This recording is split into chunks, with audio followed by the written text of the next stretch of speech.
Good evening, Shuffle Bus Nation. What is up? It's your boy Jesse back here on the bus. Got with me, as always, my good friend and generally almost primary bus driver this month, Neil. How's it going, man? Good. Good. Long time no see. Well, yeah, I mean, you decided to go on vacation again, so And it wasn't vacation. It was just a work trip. So to be fair, it was work. It was work related, not total vacation. The week before was definitely vacation, but I was on the bus that night before I left. So I mean, I still held it down that week. It was just this week that was last week, I guess last Wednesday, where I was gone, and really it's sort of my wife's fault more than anything because she wanted to do some business work. We had to go to Dallas for a business trip, and she wanted to visit some of the um, sister schools to our school that are down in the Dallas area. So she wanted to be there to spend all day, and it actually turned into kind of a crazy night of hell in travel. So like we had a direct flight from Omaha to Dallas, and it was 4.5 hours delayed due to thunderstorms in Dallas. So like I was mm, supposed to land at like 7 o'clock Dallas time, which is why I said like maybe I could hop on the stream for a little bit if I got settled in fast enough. And we didn't land until almost 1 a.m. So it was no fun. And actually it wasn't. We landed before that, but because of lightning in the area, they wouldn't unload the bags out of the planes. So like we just sat in baggage claim for 2.5 hours waiting for our bags. wow. Yeah. So it was pretty awful. Not gonna lie, I was super tired by the time we landed in our hotel room. But the hotel made up for it. We were at the Dallas Omni, which is in downtown Dallas. Highly recommend that hotel if you're wanting a nice stay somewhere when you're in Dallas. But they upgraded us to a suite at no charge. So like we just had this like whole That's end nice. of the building like with floor to ceiling windows for like I mean it was bigger than probably my some of my college apartments back in the day, which was kind of funny. But I looked at my wife and I said, "Are you sure we're not paying for this?" And she goes, "No, I promise. I didn't. I didn't book this." I said, "Okay, sounds good," because I was getting a little nervous about it, to be honest. But yeah, yeah. So obviously, you had a spoiler last week. You guys talked about that, which was cool. It was exciting to see a piece get filled in on the how we transform Forgeborns moving forward. I think we didn't really have that before, if I'm not mistaken, or at least if we had, I had missed it up to that point. They all came out that week. Okay. Uh, the Sunder and the um Circe both also. Yeah. But they're all similar. Yeah. And it's all almost identical to what I thought it was going to be when we were So talking about at Gen Con. so TLDR, like, does it feel like a lot of work? It kind of felt like a lot of work when I looked The at it. Oro seems kind of bad. Yeah. The The one that Sunder is go is go ahead. interesting Okay. because it only, at least the one that they showed, only takes 3 counters. The Oros takes 5 counters, Ugh. I know. I saw which that. it's the Oros is the quote unquote easiest one to trigger because you have full control over it. And when your creature in the lane gains power, you put a Right. counter on it. Um, the Circe, it takes 4, and it's when a creature in the lane is destroyed, it gets a counter. Right. So that one, if you roll really good on like self-sacrifice stuff, you can get there. Yeah. And the Sunder is like at the start of the turn if there are no enemy creatures in the lane, and it takes 3. Which So that's hard, but not impossible. it is, it's not impossible, and it only takes 3. So one thing we talked about last week when we were talking about the Oros is you can never cheat it. You have to do it at least once Right. because there are cards that move energy counters or put energy counters on things. Yep. So you can cheat some counters, but it never transforms unless it gets a counter via its own ability. Okay. So like the Sunder, for instance, because it only takes 3, you can move 2 onto it or put 2 onto it. and then you just have to like essentially open a turn with no guy there, Right. which is not that doesn't seem that bad to me. Yeah. No, Um, I think I'm with you that the Sunder, at least like initial impression was okay. It might be all right. The Circe is probably the most consistent in my mind.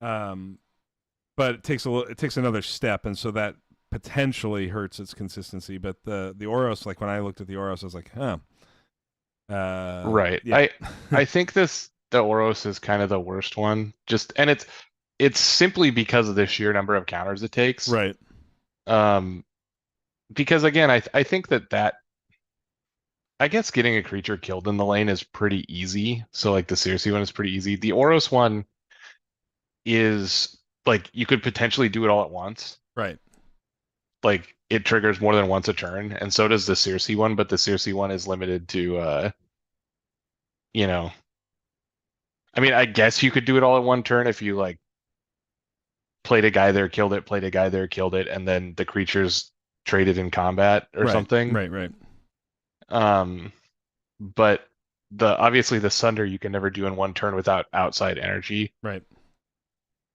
producers. Yeah, it's I don't know. I don't know. It feels real dicey to me because the other thing you have to take into account is that if you miss, you don't have a cycle 2 ability, Right. Forge 1 ability. This is what my biggest sort of drawback to that was one of the things that's sort of a staple, especially at in higher level Soul Forge, is the consistency of knowing you have that Forgeborn ability. Right, as it's like we've talked about them not necessarily being a full card in strength, right? Like they're kind of a half a card below, equivalent effects that are on cards in many Yeah, cases. there are certain. I mean, it varies obviously. Like Right, there are right. certain ones that are very close to a whole card. Yeah, But yeah, for the most part, they're designed in a way that they're not supposed to be as powerful as a card you would draw from your deck. right. But what they make up for is the fact that they're always in your hand for that cycle, right? And it's a free action Correct. is like the other portion of it that is very Right, valuable. right. So the fact that we have this ability now that costs us one of those things, and maybe the upside is there, right? Like maybe the upside is there, and maybe it's worth jumping through the hoop for it. But time will only be the benefactor of telling Well, us if so that's true. right. So if you flip it in cycle 2, Yeah. like with this power, I assume turn 1 cycle 2, it's like the first thing you're doing. Yep. Almost every time if you have it, because you want it in play as long as possible. That's not always going to be the case, but especially with the Sunder one, you just fired off immediately. Well, and remind me, correct me if I'm wrong, but didn't we get an Exalt Hate card? Like early on in spoiler season, didn't we get a card that like destroys an Exalt? There are two that have been previewed, I believe. Okay. There's a green card, and there's also the Nyx Forgeborn ability that kills like all the level 1 cards in a lane or whatever. Right. That doesn't kill these because they're automatically level 3 cards. Okay. I don't know if the other one that kills an Exalt, because I don't think that one was previewed. I think it was just like in one of the decks on one of the preview tournament days. Right. That's what I was trying to remember is So whether or not that was if a level gated card or not. yeah, if they're level gated, which I assume they are, these are very difficult to kill. Right. But it's I don't know. If you flip it in cycle 2, it's like having a cycle 2 Forge 1 ability that you have a little less control over when you do it. Right. An alternative way to think about it also is though, if you don't flip it in cycle 2, but you have some control over it, you can potentially get 2 Forge 1 abilities in cycle 3 or 4. Yeah. Um, I'm coming in here and saying the Exalt Hate is level gated, and that Nick had also explicitly stated that Exalt Hate is level gated for this reason. So they definitely have thought about it. I think that's good design space. Yeah, I agree. But yeah, so one thing to take into account, and we talked about this a little bit last time, is uh in cycle 3 you can potentially have 2 Forge 1 abilities if you get the timing correct on flipping the thing. Because the thing just flips when it transforms. Right. It just does the first ability as soon as it transforms, regardless of what cycle it is. Right. So let's let's talk a little bit about SBI, because we're a week and a half away, which is crazy. Yep. 2 weekends from now. We have the final roster laid out for the event. We're just waiting. Obviously, can't confirm entries until 24 hours prior to the event. That's when players can check in. So learned that the hard way, as I instructed everybody to check in, and they couldn't. There's no help file on this. Sounds somewhere. about right. Yeah. So I was like, we'll just go ahead and check in. But we currently have 23 on the roster. I mean, this is a murderer's row of players, dude. But I mean, I hope it's like the best players in the game. I mean, the only scrub that can't play in it is Casey Kidd and Gauges. Those are both the scrubs that couldn't play in it. I mean, I don't know what to tell these guys. Like, we don't want the biggest anyway. event of the year. It's bigger than Worlds, I'm telling you. I'm kidding, but yeah. So I think, obviously, this list is very, very similar to what we saw for Gen Con Worlds, right? We've got a handful of players that will be bringing silver decks, so we do have to work through that still. Mike Reynolds is here and says, I resemble that. I resemble that, yeah. But yeah, at the end of the day, like, I'm excited to see these folks just tear into some high-end Solforge and what things look like in a post Rumble Spark correction world. I'm not going to call it an errata, much as it's a correction. I mean, I still think there'll be a lot of Rumble Sparks. It is worse than it was before, but it's still very good. Yeah, I agree. So I'll be curious to see how these numbers sort themselves out. I'll be also curious to see if Eli brings his infinite combo deck to this event. The Summoning Stitcher deck. Yeah, the Summoning Stitcher deck. I mean, it's going to be really fun to see it sort of play out and who comes out on top. We are going to talk about prizes tonight because there are some prizes. I have purposely kept them under wraps because, there was 2 reasons. One, we needed confirmation from SBE that they could happen the way they were designed. And then the second component of it was I just kind of wanted to see where we were going to land on overall cost for the event. And so obviously every player is playing for free. There's no charge here. So that's the beauty of when you enter Shuffle Bus League qualifiers throughout the year. There's a small fee on those, but those fees help us generate the revenue to do this event. So that's where we really kind of get into the meat and potatoes on this thing. Should we start with I've got what I will call the prizes that are based on player performance, or should we start on participation prizes? I think you should start with participation. Okay. And we'll get these pulled up here. So bear with me because, I'm not actually prepared for this conversation, even though I knew I was going to have it. I mean, it's to be expected, right? Like, if I was prepared, I didn't do anything to prepare today either. I could have made some like spoiler graphics and stuff, but okay. So the participation prizes are organized in a way where everybody who participates, I will be sending you this really, really cool thing. So bear with me here because it's buried in my my download box, unfortunately. Okay, so let's pull this guy up. I need a new tab, and then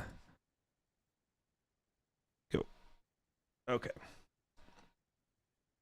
All right. So where are we at?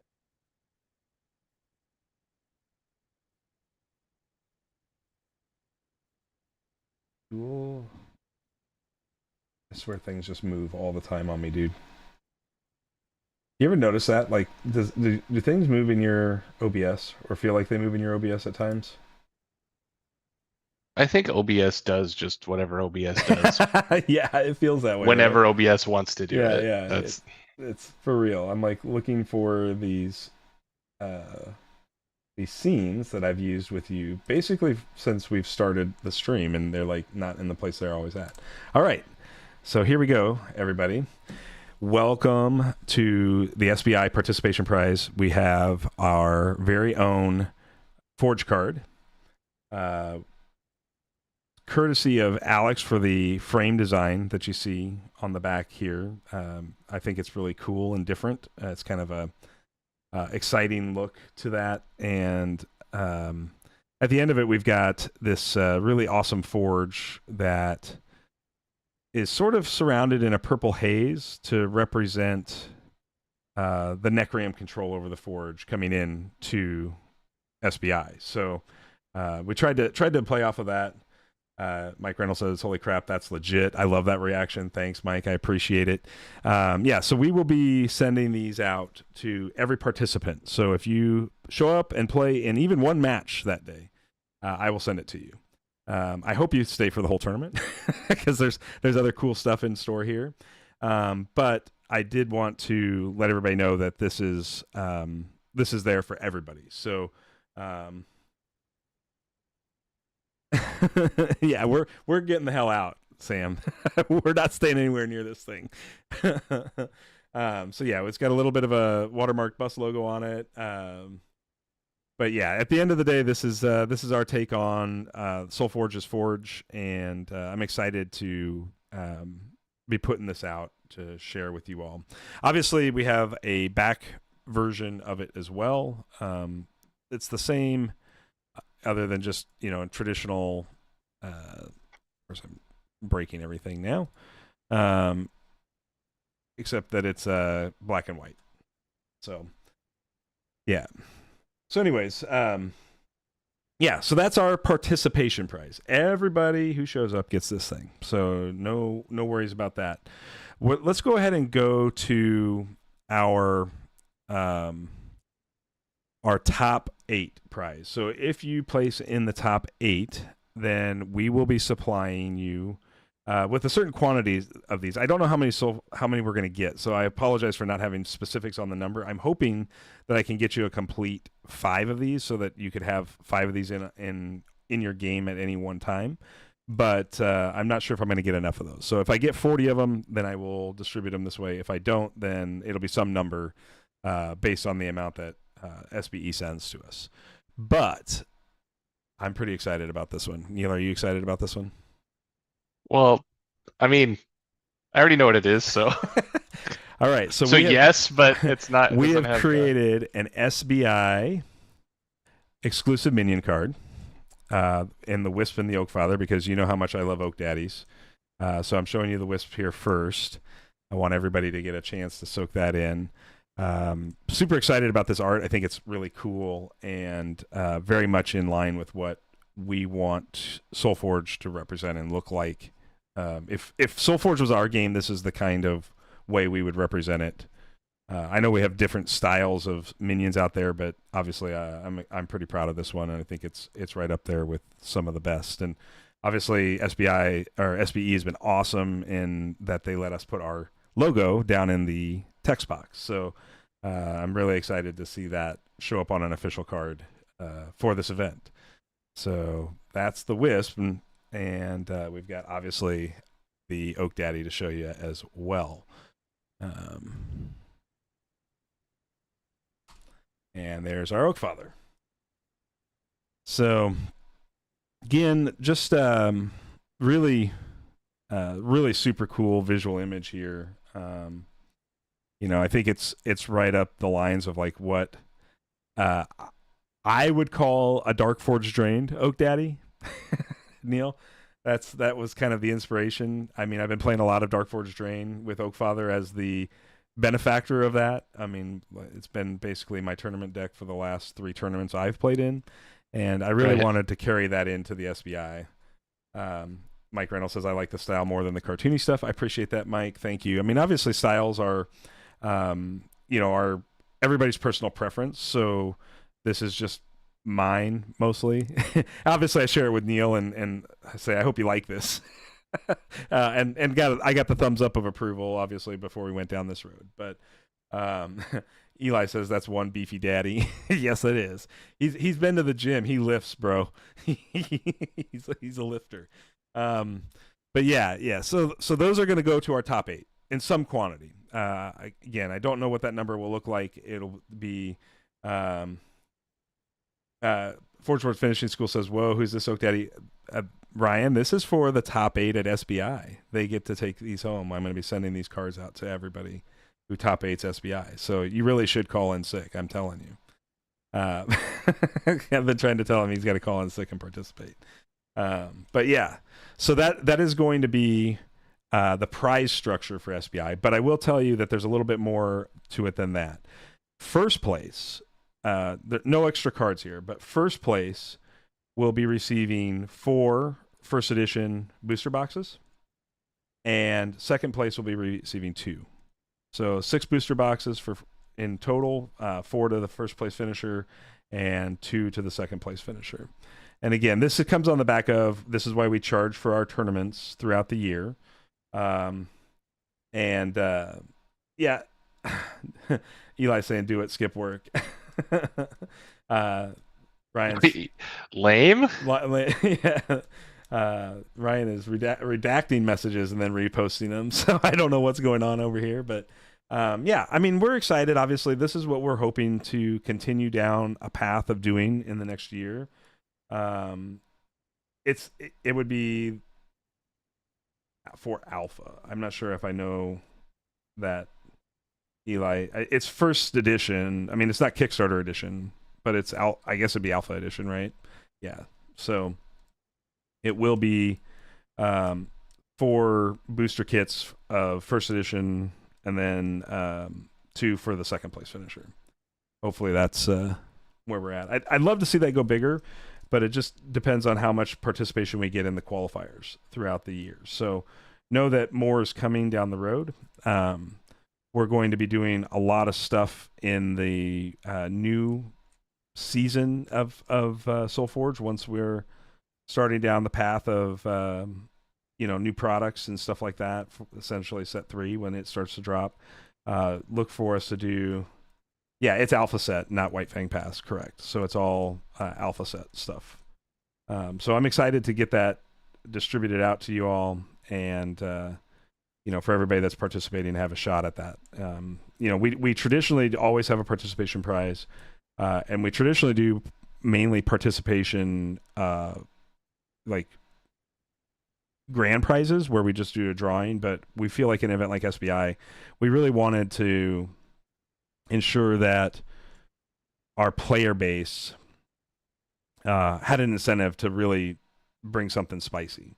And I hope that a booster box of Alpha is enough of a spicy incentive combined with these exclusive minion cards and the Forge card. So yeah. So prize structure, I will be posting all of this to the official event page in the next few days, and then I'll also be posting it into our tournament channel on Discord. So if you are just coming in now, or you missed part of this live and don't want to watch it on demand, the TLDR version of it will be on our Discord probably sometime tomorrow.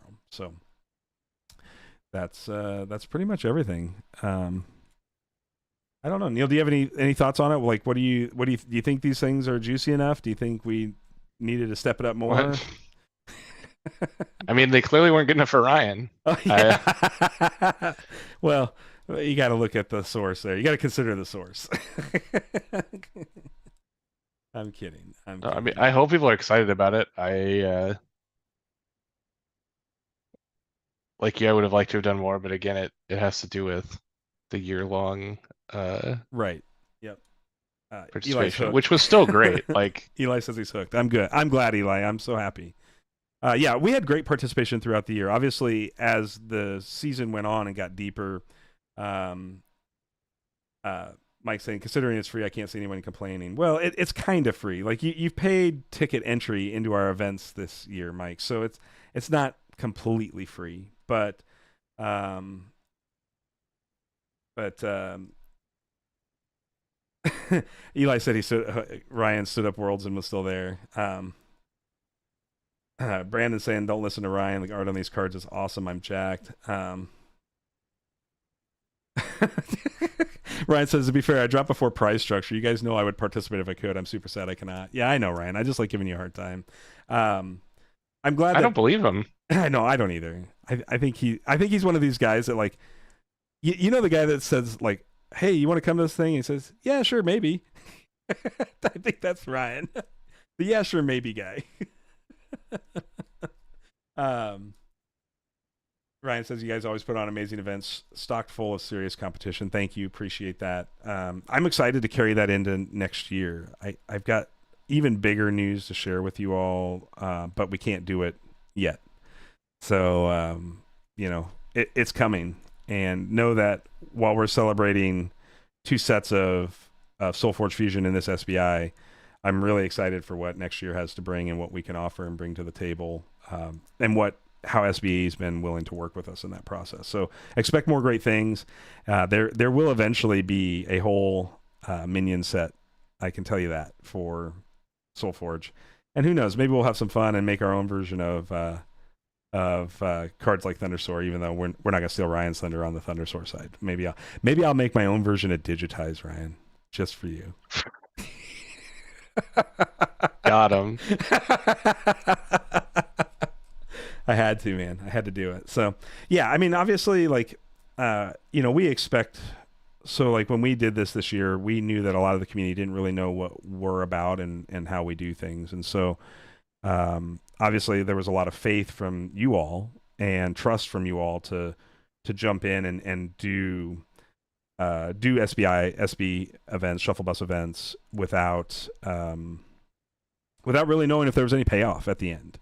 But there is, and we're continuously looking to make that bigger and better. So we hope that we can continue to elevate the organized play for Solforge in our own way, and obviously that I hope that can go lock and step with what Stoneblade brings to the table, because I think they're doing some amazing things too. So, yeah, I can't believe we only covered a half hour already, dude. Like, I'm struggling tonight. I'm out of practice, y'all. I'm out of practice. I spent 2 weeks in Texas. I'm talking like a Texan now, and I don't know how to stream any longer. But yeah. So, what's new in Soulforge land that I missed in the last 2 weeks, Neil? Anything that you feel is worthy of discussion? I mean, the biggest thing that on the news was the Forgeborns, the Flip Forgeborns announcement. They showed the campaign on Twitch tonight, right? Yeah, that was what I was gonna say next. Is they showed off the single player campaign sum of in the app tonight. Which you and I have been able to play around with. We're part of. I haven't actually played the solo mode yet. I have played some just multiplayer games, but it looked cool on this thing tonight. Eli, you're absolutely right. I would have been remiss to not say the Kickstarter is launching tomorrow, which is exciting. I was hoping maybe we'd get approval to show off the preview page tonight, but I'm not sure that we got an official okay to do that. So I thought that he linked it in the. He did, but he linked it in the testing group, and I did ask specifically if we could share that. Did he not link it in the regular Discord today? Not yet, I don't think. Because I said, "Do you mind? Can we share the preview page tonight on stream?" And he indicated he needed to check, and I did not see him get back. So basically, the only thing we could do now is we could actually stream publicly. We could stream through the client the campaign, which is great. I'm excited to be able to show it off and show what it's capable of. Obviously, it's still in development, and there are still bugs to sort out. I haven't played it I played the campaign maybe 3 weeks ago for the first time, and found a deck that I could essentially go all the way through the campaign with. But it was not easy then. And I know that they have been making some improvements. Be the first, let it rip. No, well, I don't know how interesting that would be for Neil. So I think it's going to be one of those things where, um, yeah, Eli's saying he's going to stream getting one of his decks to hit max level for the campaign later tonight. So when I played the campaign, there was no deck leveling yet. It was just like it was very roguelike, and obviously now there's some permanency, which is kind of cool. So I'm excited to see how that sorts its way out. But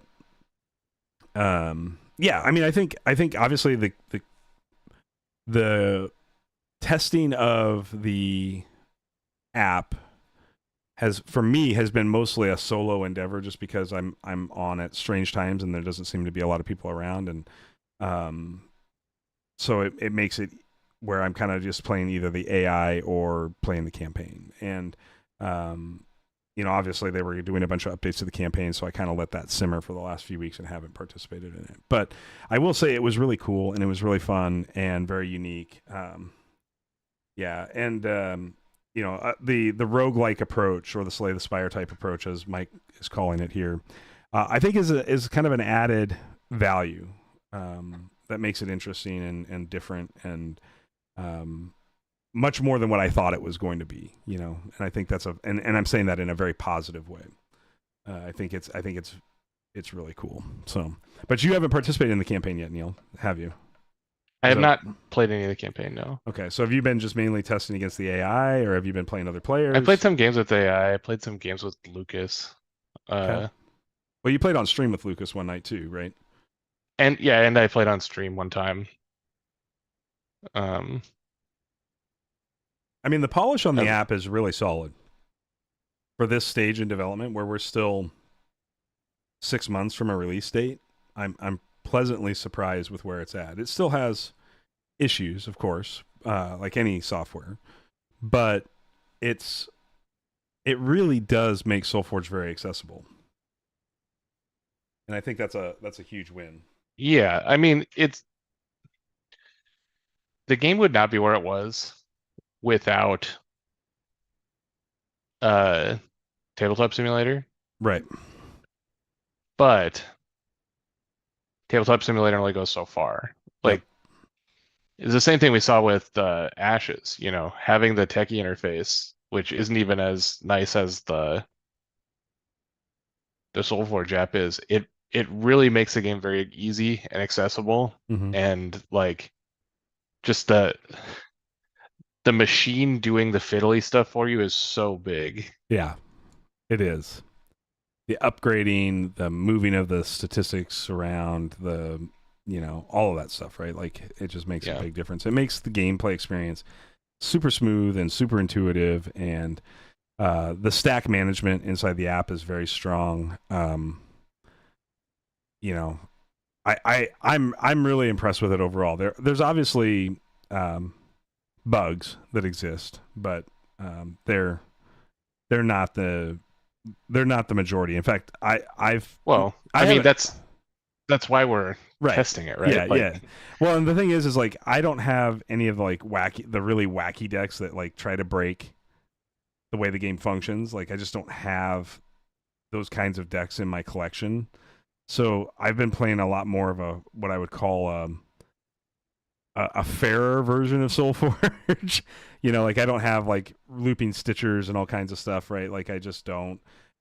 So like my fairer versions have all worked extremely well, with relatively little uh, issue. I haven't really encountered a bug in playing the AI with those kinds of decks. I haven't lost to the AI. It needs some massive upgrades, but I yeah, mean, it's currently just learning like what the cards do. yeah, yeah, because it's a learning But based machine, right? It's not just like a static, here's how to play the game kind of thing. It's actually like a learning based AI, if I'm not mistaken. right. I So mean, that's how they program the cards into it. The AI just reads right. the cards top to bottom, and then So it's really interesting to see it, and I'm sure as it evolves and plays many more games, it will get better, and then they can dial in, you know, what you're looking for. because I've definitely given the AI some of my best decks to play um, while I play some of my like more fun based decks and still have not had issue because I was very curious of like if the AI had a clear deck advantage, would it could it be a challenge, you know? And not yet. It still makes some pretty poor mistakes in terms of decision making, but it's getting there for sure. Yeah. So obviously, as Kickstarter goes live tomorrow, I can say the funding goal is uh, very conservative, meaning that it's not going to take much to fund this thing. I think we'll fund it probably almost instantly, and the uh, the reality of it is that the digital products will come further down the road. We'll have much more information after it releases tomorrow. I just don't want to violate any embargoes right now. But the physical product looks like it might come a little quicker. Not exactly sure what that timeline looks like yet, but it doesn't look like it's going to be. I think the physical will show up before we get the digital, if that makes sense. Yeah. Ankh, that's the kind of thing I'm talking about, especially Utera Charger. Like I don't know why it does that. Like I like watched the AI play Utera Charger, and it would have just destroyed me if it had just targeted my creatures. And Yeah, it's just the game is currently in a state where the AI's job is to learn the cards yeah, and the cards do what the cards do, not play the game correctly. correct. Yeah, It plays the game okay. yeah, It doesn't like do things that you're not allowed to do, right. but it's just not. We're not at that stage yet where it needs to it needs to make smart plays. It needs to know what the cards do, and we need I to make sure all the cards work. I think Venom Chalice and Utera Charger might be my favorite Utera thing to do right now. Like That's fine. I just love it. I don't know why I love it so much, but I just love it. I mean, Utera Charger is like one of the most busted cards in set one, so Yeah, doing anything with Utera Charger feels pretty good. yeah. But it's even more special when you like potentially 4 for 1 instead of 2 for 1 somebody. And Venom Chalice Well, makes that really easy to do you sometimes. if you have a Venom Chalice, you still like it's still a 2 for 1 because it's a 4 for 2 then. Yeah. As you start adding cards for your own Unless you can play the plays, spell for then free. I guess, but you're still like edging on halves of cards there then Right. because some other effect lets you play the spell for free, and that's a portion of a card. Sure. Uh, but yeah, I mean, Utera Charger is a hell of a thing. Like, Yes, it is. card is just Yeah, it really is. Might it might be.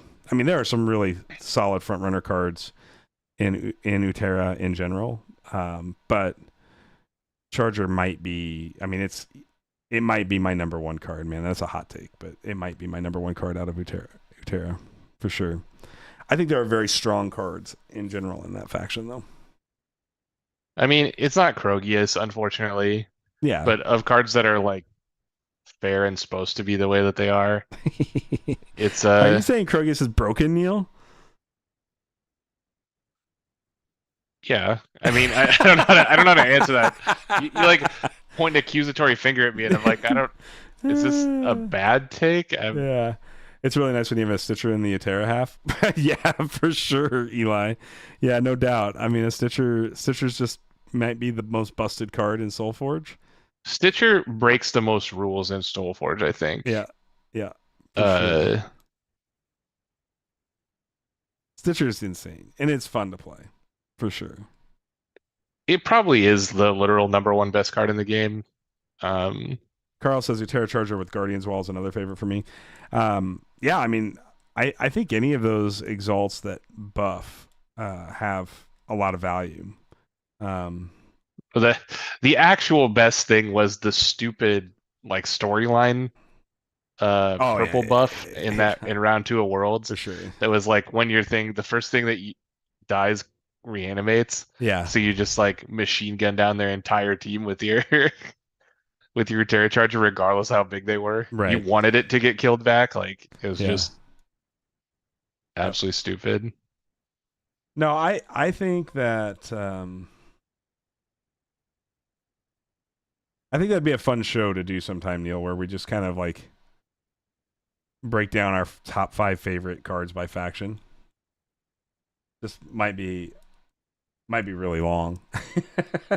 Mine, it's just Stitcher in every faction. Like Well, I'm it's saying exclude green betrayers. Stitcher, I'm saying red exclude Stitcher. betrayers. Exclude betrayers. Stitcher's still a Uh, Necreum card. His home base is Necreum. Uh, double Mongosaurs, Mike says. Double Mongosaurs is funny. Mongosaur is a sweet one. That's a very good card. I think Mongosaur is very good, and it's not played very often. You don't see it all that often. I I think it it's like it's one of those like number 3 or number 4 cards in your deck. Right. Like the one that you and this isn't true of everything because in some decks it is like a synergy piece. If you have guys that care about dealing damage to your own creatures, Thundersword obviously is the prime example. Eli says the Pocketmancer is his favorite Aloyan card. Pocketmancer is a sweet one. I've played a lot of Pocketmancer in my career. I've just never I've never had a deck that can really abuse a Pocketmancer. Like it's good, but if you can't abuse it, The it's problem is that like in Solforge's current state, cards that need to like sit in play are not good. yeah. Like there are times when it's good. It's an extremely powerful card. I agree. Like power level through the roof. But cards that are like of medium size and just have to like stay in play for multiple card plays to get their value are just not good in the current Casey Kid says state of the Alamancers game. for him when it sings, it sings. Yeah, I mean Alamancers is also a very good card, no doubt about it. Yeah. Again, it's a very similar thing to a Pocketmancer, though. A lot of times, if your deck is good, Allomancer will get value immediately, but doesn't really like explode until you get to activate it the second time. Right. Mike says that mobility gizmo thing in set 3 is pretty sweet. I don't know if it's good, but it seems awesome. Yeah, I mean, obviously, I'm excluding set 3 from this because we don't have actual play experience, and so until we have actual play experience, it doesn't make sense to. I think we can make pretty good, like. I don't know, man. Uh, I'm not gonna get caught in that trap. okay, well, It's a I trap. will. I'm So, Admiral Akbaring you. It's a trap. Don't sue me, Disney. I don't have any money, so don't sue me, Disney. I think we're all smart enough to know like what cards are pretty good and what cards are not. There will obviously be outliers that will get incorrectly evaluated, but Yeah. for the most part, if you're listening to this show or likewise to Eli or Ryan's show or I want to Charge know. Play, Do you think we have enough cards now for a Dragon Synergy deck? We didn't really have it before, right? Like, no. What are you simply talking about the legendary from set 2? well, to synergize with the legendary from set 2. Well, none of the things the legendary from set 2 does are good. So why would you want it? Like, I don't care because I just want to have fun. Like I'm gonna have some fun. okay, then yes. But I don't think we have if enough you think other dragons. if you think activating whatever that card's called is fun, then yes, there are enough dragons probably. Well, I just want to name a deck. There be dragons over there, you know. But like, hot take. What's the worst card in each faction? Ryan, turn off your computer. Turn it off. You don't want to be here for this. I'm not even sure it is digitized. That's the problem, close, dude. The worst card in each faction. The problem is I don't know all the bad cards because it's just like not something. It's like not something you talk about often or not something you look for in your decks. Well, what makes a card? I mean, so like obviously, this is a difficult analysis because like a worse card could just be a plain creature, right? Like I would think that nothing. I would think that the worst card is some Forge that is like already small, but the Forge makes it small. So it's like actually useless. It's very much like how some of the very best cards in the game are these like wild out there lottery forges. The best card in the game may be Summoning Stitcher or whatever, right? So Right. that's an extremely rare forge. So it's probably the same way on the other end, where at the very very bad end of the spectrum is some forge. So what's the worst forge word? Like Mike's saying Illuvian bloodletting? and Lotus in set 2. You know, the funny thing is, That card's not very good. yeah, the funny thing is I actually um, had a Lotus win me a sealed match. That's a true story. I mean Because the I played card's it under, I okay. played it as It's an just underdrop for value, but it is pretty bad. I mean, like you're pretty sad panda every time you see both of those cards in your hand. Um, but Forgeboard Finishing School, Ryan saying combat. I mean, combat's just vanilla, so I don't think that necessarily makes it bad. we yeah. So you want to find one. Uh, you want to find a forge word that shrinks stats but has anti synergy with the noun that it's attached to. That's like where you're gonna find the worst card probably. Yeah, I think that's a smart No, take. I got it. It's Muthrall. Oh. Impending Doom or whatever that card's called is actually actively garbage. Yeah, I So agree. I agree that that one's very close to the bottom of the barrel. But it feels pretty bad. Feels pretty bad. like it seems to me like Regia is not great either. The Iron something. Lady, I think she's fine. arrogant on a Arrogant on worm. a worm. So Let's just as a tiny butt, that's um Roaring may be close for its abusive stats. see I don't have the spreadsheet, so I don't know how they work, but it's gonna be something like um So arrogant worm is an 11-1, 16-2, and 23-3. right. So he's just like minimizing the toughness, like it's easy to get your level 3 card killed by an underdrop that way.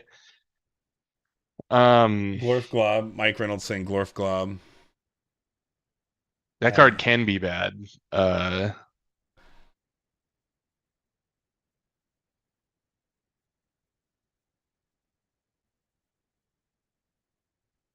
don't I'm know. trying to think.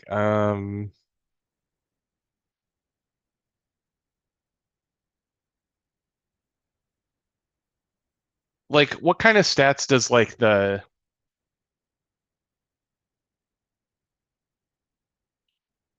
Eli says he thinks of arrogant as an underdrop in and of itself. That's probably a yeah. fair statement. I think that's probably a fair So statement. think about things that have disenergy with themselves. So like what's a card that already has a big drawback? And then something that makes it worse. Corrupts. I mean, what's a No, good corrupt is good though. corrupt gives you good stats, but what's a drawback card that could be corrupted that would be bad? No, I think anything corrupt is way above bottom of the barrel. You may be right. Um, See, the thing that jumps to my mind is bloodletting because I think that hurts stats because it has a reusable stat pump. So is there like a defender that could have bloodletting, something like that? Bloodletting Uh, Illuvian. Specimen. Okay. Bloodletting. Specimen's a good start. That card's not very good. Um, Specimen is not an option for bloodletting though. Arrogant specimen is poopy. Yeah, that probably sounds right. Um, Um, so like a bloodletting butcher. well, worse than arrogant would be one that gave it aggressive because isn't it a defender?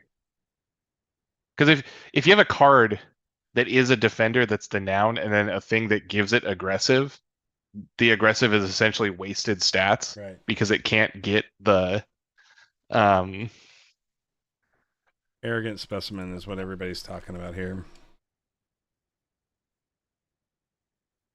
Not specimen. yeah. Like spearmint, but specimen. So arrogant specimen is a 4-8 defender, 6-12 defender, and a 10-14 defender. I mean, it's okay. I mean, statistically Eli, speaking, you could never get they won't it won't the algorithm knows not to print arrogant on a defender. Okay. Thanks, Onk. defenders can't get stealth break for aggressive. Okay. So yeah, I mean, I mean, obviously this card's bad. Specimen's bad in general, and you've heard it here first, y'all. But charge plated specimen. Aside from in the Kickstarter run, that's interesting. I mean, if the card exists, it still is the bottom of the barrel. So if it's a Kickstarter only, like aggressive defender, then I mean, um, charge plated specimen is probably bad, but that final version is not terrible. it is funny if you get it to go off because what is it, like 35s them or something? It 34s them. Yeah. Yeah. So like there is a point in time where this level 3 version You have to be able to play a level 3 specimen and then also not take damage that turn, but then you do just ding them for 3/4 of their life. Right. That's what I was going to get at there. It's like yeah, 68% of their life. I mean, it's it's pretty monster. So yeah, I can't imagine charge plated is going to be on the list of worst cards. Well, it depends. I don't know. Okay. That I'm not a big fan of charge plated. Like charge plated is the kind of thing that's really good in the right deck, but really did George bad and in other Cody decks. really deserve this, Neil? I mean, they make good content. You can't be not fans of charge plated. Yeah, that's what I'm saying by saying the charge plate forge word is not great. Is that their content is terrible? Yeah, those are the words you should be putting in my mouth. Yep, that's 100% right. You heard it here first. Hot take. Kidding. I'm kidding. Yeah. I don't know. I'm like on the side here, just like going through forge words and stuff, just seeing. I I don't think Warden's a very good card. I think it's okay. What is Warden? Is that the robot guy? Yeah, he cares about if you have other robots in play when you play him. He gets +4/+4 if there's another robot in play.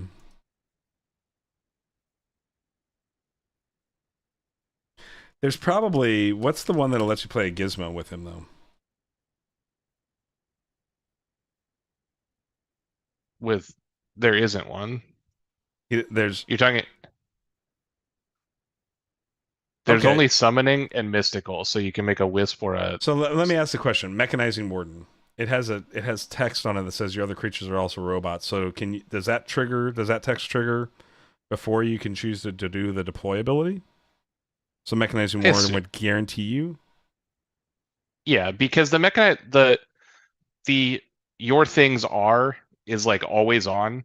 The deploy goes in the next batch.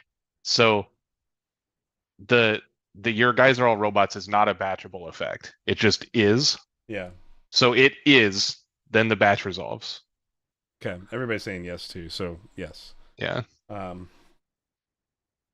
I mean, Mechanizing Warden probably is okay statistically speaking because you make a 9/7 in cycle 1 that way. Like that's a pretty good creature. Cards that like synergize with themselves are probably again not the bottom of the barrel, right? Like, no, I was just looking for like rallying. Does rallying make a? No, that's the replace effect. Rallying is when you replace it, gives everybody something. Not repurposed. It's probably okay. It might be a betrayer, something bad that has commanding as the adjective, or mechanizing one. Like, you know what I mean? Like one of those one of the ones you're talking about, but in a team that doesn't have the thing that cares about that. So like commanding is like your zombies get +1/+1. Right. So some salvage the only force where it drops the gizmo and it's on death, is what Casey Kid. Thanks. I was trying to remember. I was like, I know there was one that made a gizmo, but I didn't remember.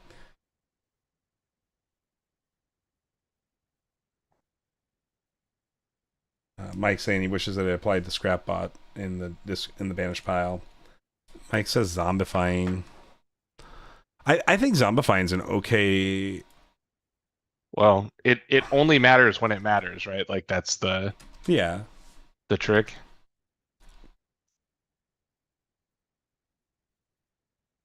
Yeah.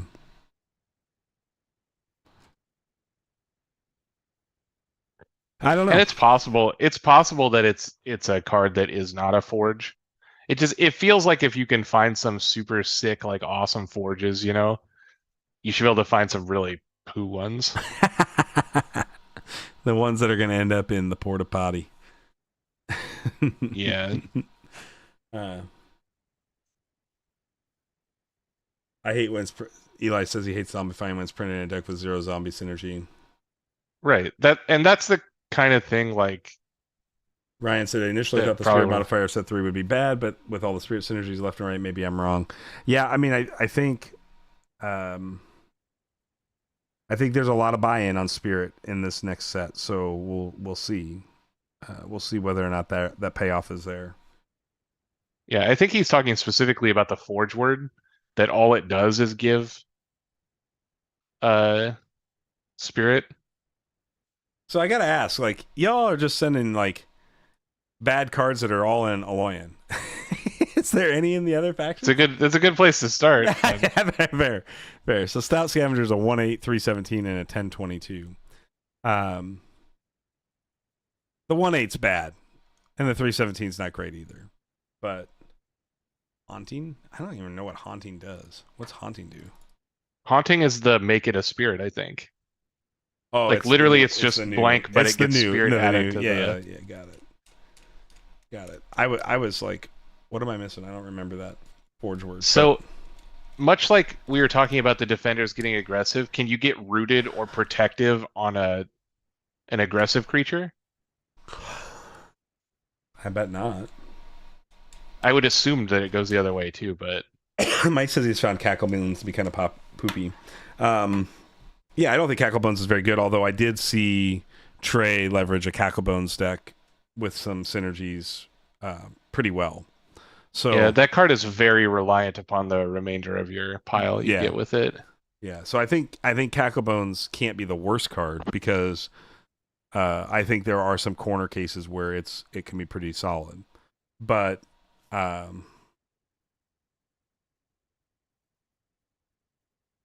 Scavenger.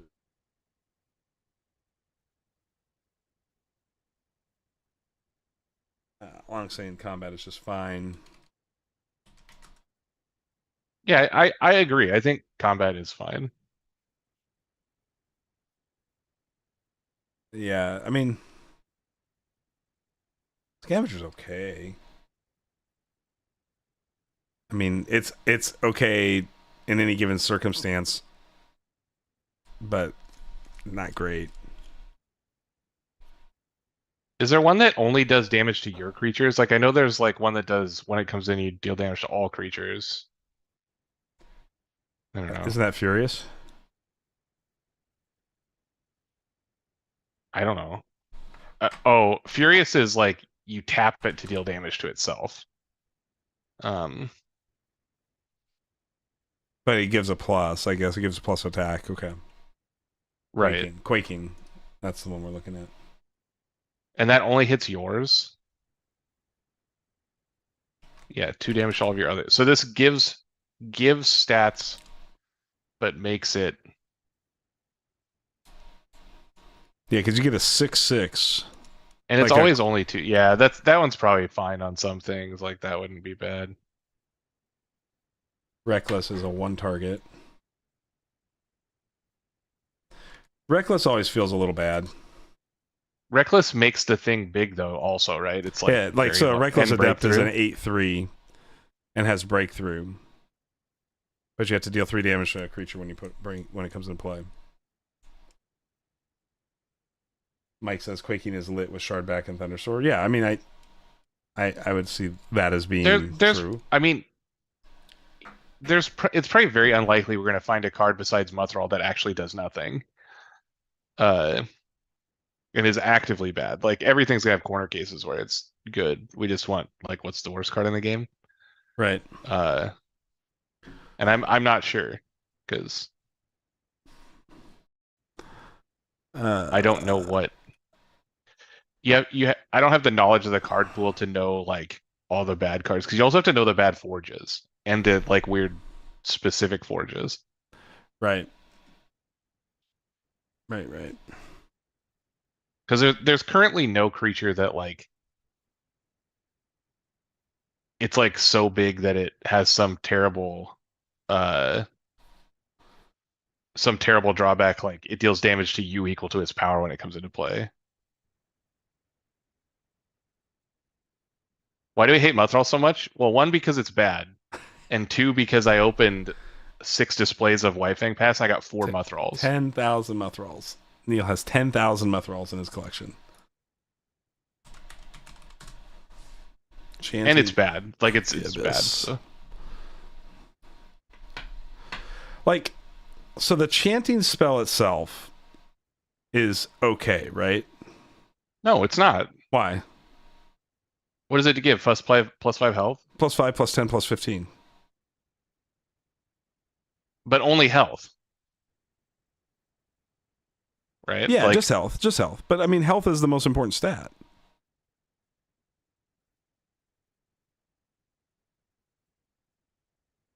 if your creature's already good. Well, yes, I'm assuming that you're still playing other good But cards. right, but that's the thing though, is you're spending half your turn playing a card that like your creature you're saving with it better be pretty friggin' good. Because you're essentially 2-for-1ing yourself until the end of the game. And if you get there, then I guess you get a Muthral, right? Like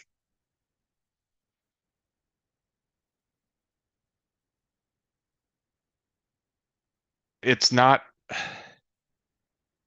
I don't know, it doesn't seem good. Right, Mike. I mean, again, there will always be corner cases for stuff, but like I how mean, many other cards like so you make one giant shard play, it doesn't have breakthrough, and they get 2 cards in their turn where you essentially have only played one. I like. I mean, the part of the issue is I actually like Venom Chalice with Shard Plate as well. Yeah, but Venom Chalice is a card that does something. Right, because it can be a removal on the other end too. Right, so like, And you get 2 halves of it, right? right, Like yeah, that's the Muthral thing, like Muthral has a very powerful ability on it. I won't argue that. Like if you actually get to flip a Muthral into play and get a one-sided Wrath of God, like obviously you're in a good spot. right, But so many things that you do in cycle 3 and 4 are also extremely powerful that you're putting a lot of eggs in one basket that is not a very good basket. right. And if you don't get there, it's actually an empty basket. If you do get there, maybe you win off it. Like I Mike can says see I've that never seen one happening, flip. I think Mike's trolling you here. but it's just like it's just not it's just it's just not good. Like what is that? It's like a 1530 or something. 1530 aggressive breakthrough. Right, that's like a reasonably sized guy, but like how many giant guys of that size do we see just in cycle 3 all the time? Yeah, I mean, there's a lot of them, no doubt. And there's so many ways to make So a breakthrough creature bigger than this, right? Like, right. And so sooner. when Muthral really shines, it's when you just got the crap beat out of you in cycle 3. Yeah. Like, but you didn't lose the game. It's like, and then you like let's say you 3-for-1 him with Muthral or whatever.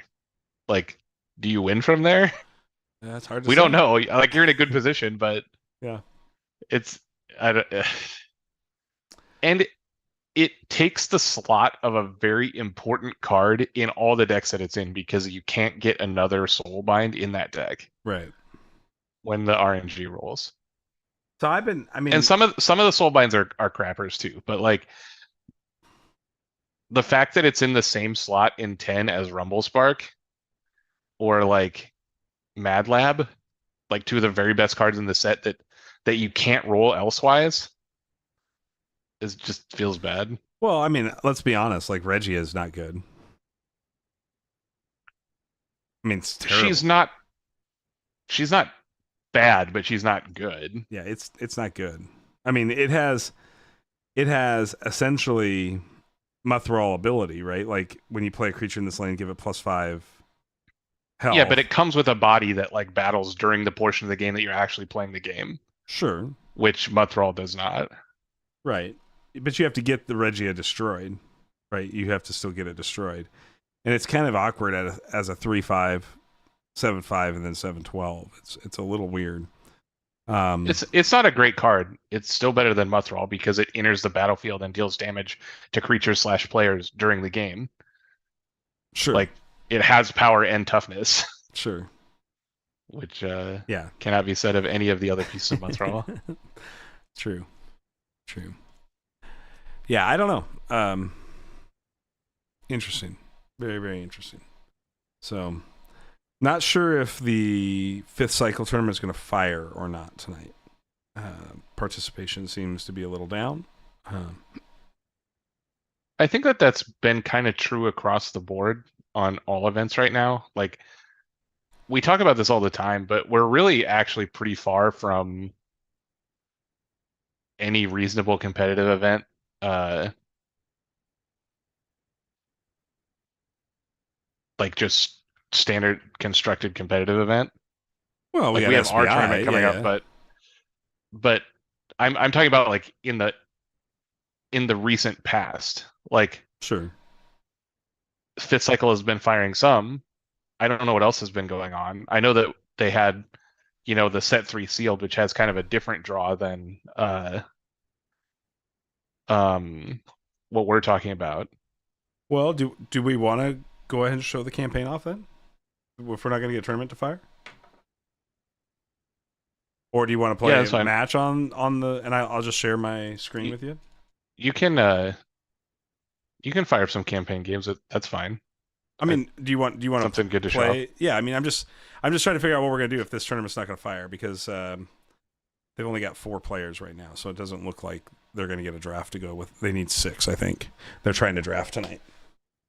So, Interesting. oh, not Tabletop Simulator. Jesus, this is Force of Habit, folks. I just immediately fired up Tabletop Simulator, but that's not correct. 1 second. We're gonna find out if I'm gonna break anything here. Well, I mean, we could play games. I mean, like we might as well. We got Eli says he can join if needed as well. Um, I think showing off the campaign is good. I mean, they I guess some of it was on already today on the SP stream, but um Let me get something set up here. I think it's a good thing uh to show to people.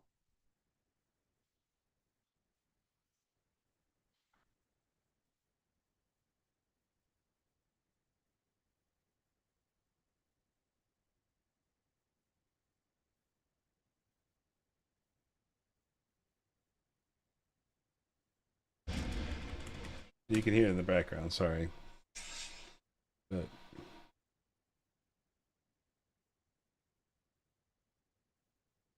I'm trying to get this to Oh, fit. Eli fifth cycle thing. So if there's another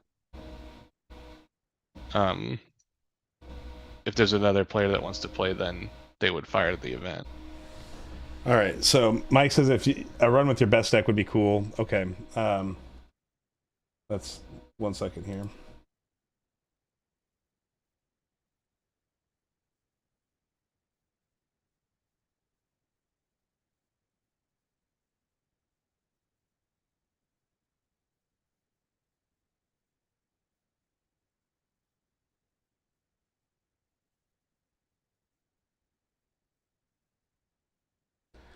Okay. I don't know. Can you guys getting any desktop audio at all? You getting any of the app audio? Maybe not. Let me see if I can fix that.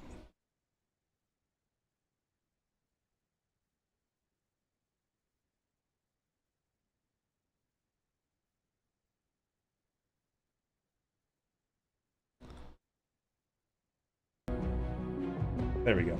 Now you got it.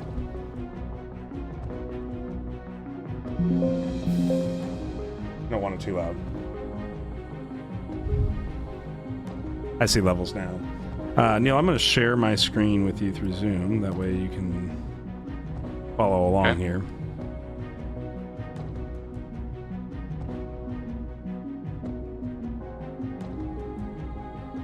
We lost Neil in that process, of course. I am still here. No, but I mean on the stream. Oh, yeah, yeah.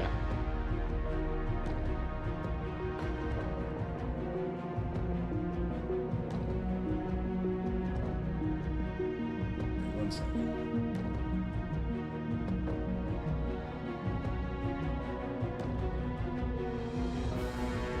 We're doing this on the fly, everybody. Okay. You got audio now, right? Yeah. Is it too loud, or can you hear Neil okay still? I tried to turn it down. They don't need to hear me that much. Well, But, let's see. I don't currently have it set to where I can hear it because I don't want the echo, but right. Okay. So, just real quick then, my collection, probably the Gen Con story deck is most likely what we'll run through this with. So we've got a select deck. Okay. And then we're going to go to campaign. New campaign. We're fighting Reclusa here. So yeah. So as we pull it up, are y'all getting it? Or is it not capturing?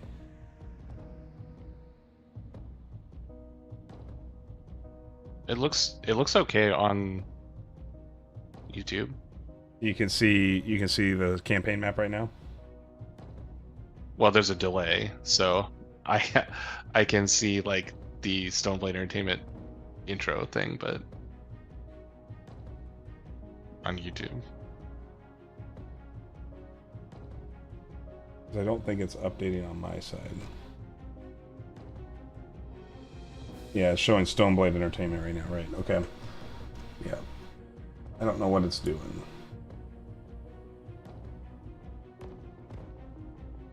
Let me try a different approach here.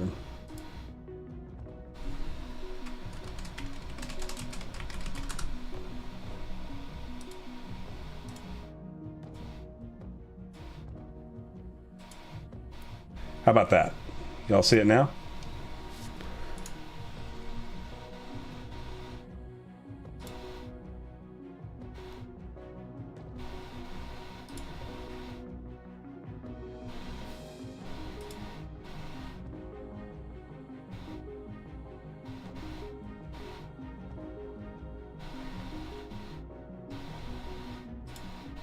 I can see it on YouTube now.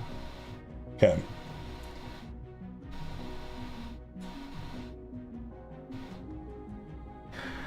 The only issue I have right now that I'll have to look at is our lower bar is probably cutting a little bit of info off. And my my chat box, my guest box,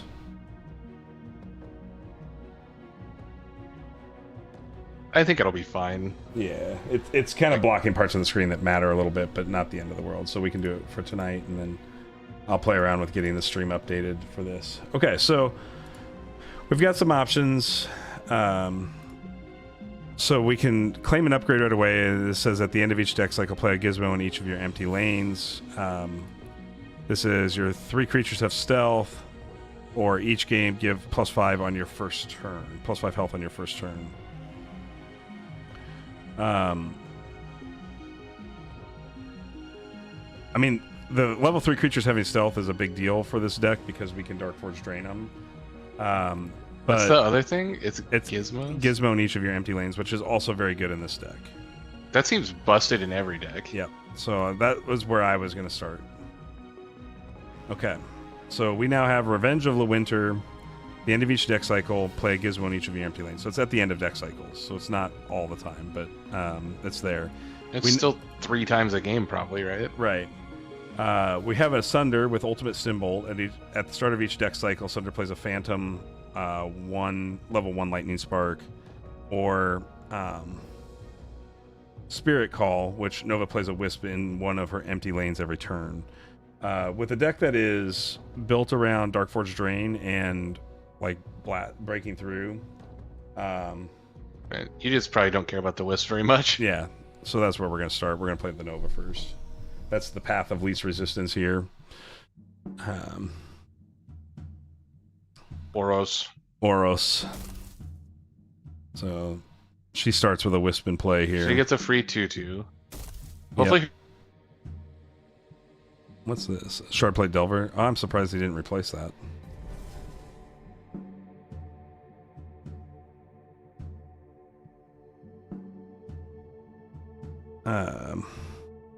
Not a great opening hand here, to be honest. But I probably want to get the Drake upgraded.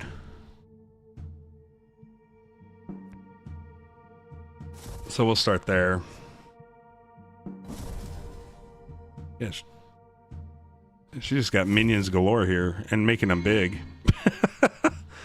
Sweet.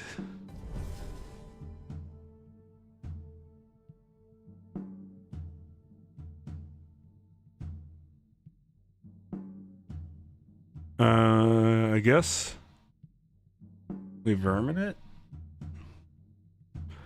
catch a Wisp, and then mobility the Drake out of the way so it doesn't die.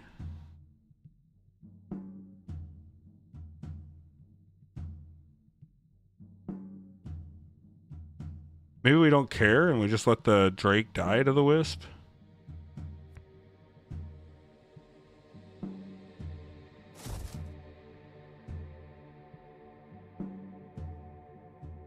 Sure, Delver loses ability. It doesn't matter.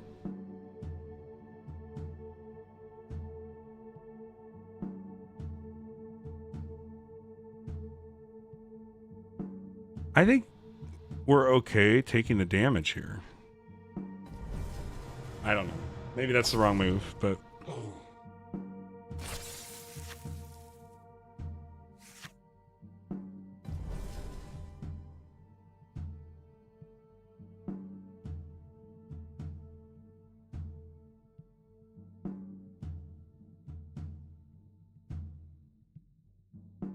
Well, we're just going to Dreadbolt the big Delver.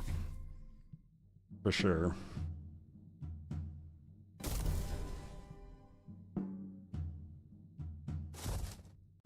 Neil's internet broke, so he's trying to come back here on us. At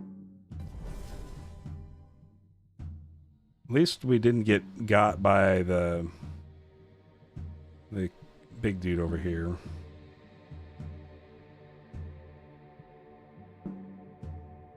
That's a beast. That's a dinosaur, but...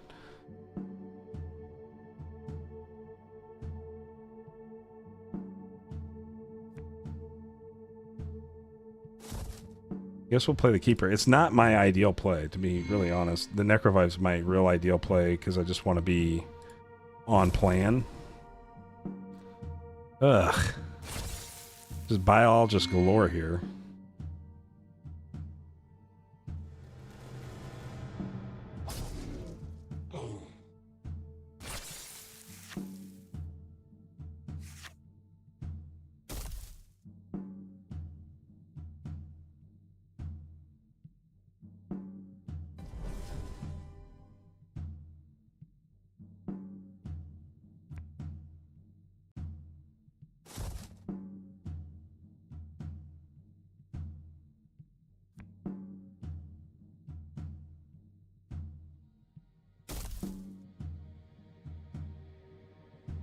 Sometimes you gotta risk it for the biscuit. Yeah, I mean, that's true. I mean, we're gonna splice her here.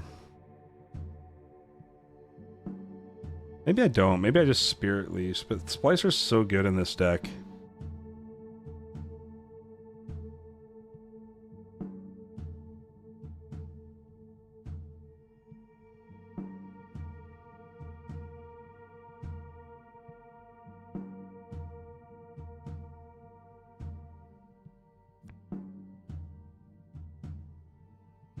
The question is, do I make the Oak Father now?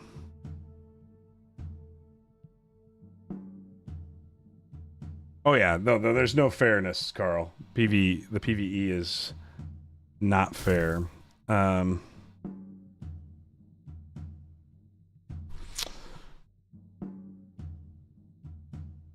I can make an Oak Father.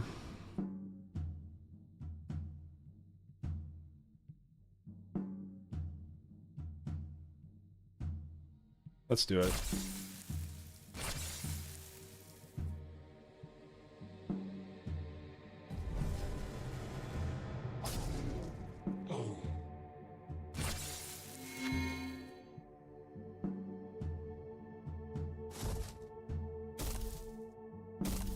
There's our gizmos because of the end of the deck cycle. Now we're on plan here.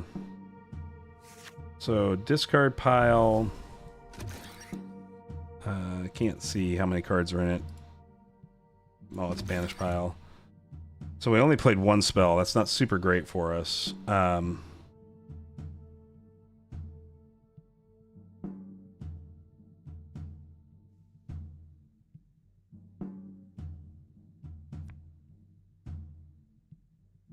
What's our biggest threat?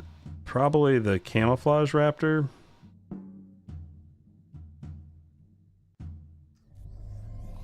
I'm back. Can you hear me? Gotcha, Neil. Yep. Okay, that's good.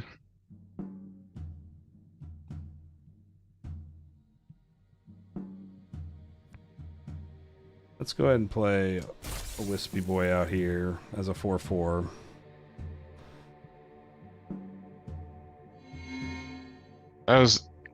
So I missed the beginning of this, but is the Nova deck just like a bunch of biologists and It looks that way. stuff to make the Wisp every turn really good? Yeah, it looks that way. It's kind of crazy. I mean, it doesn't really matter, right? Like, you're just gonna eventually kill it. You hope so. I mean, I'm already down to 24 life. He's been kind of beaten on me. Yeah, but it doesn't actually matter unless they have some kind of breakthrough guy. Because now your lanes are full and you're just gonna eventually Dark Forge drain something stupid. Yeah, I mean, I haven't been able to play a bunch of spells yet, but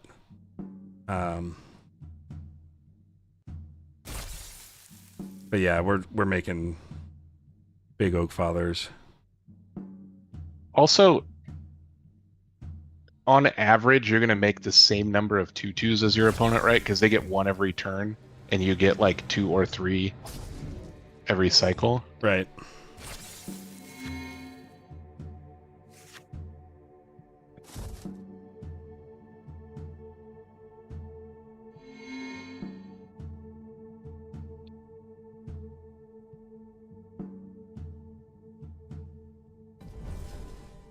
I don't want him to keep the Dryad for sure.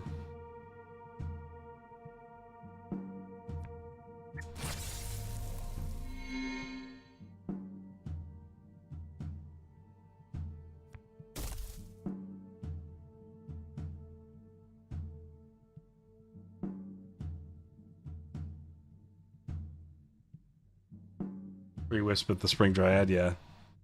For sure.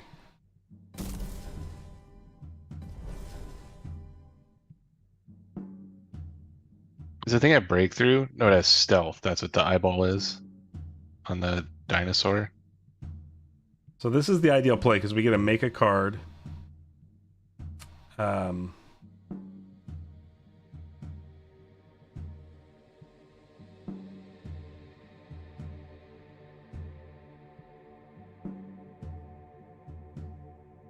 So we get to make a card to fight this raptor, which isn't... The raptor's going to connect for 12 because we can't stop it unless we actually just, like, sacrifice something to it.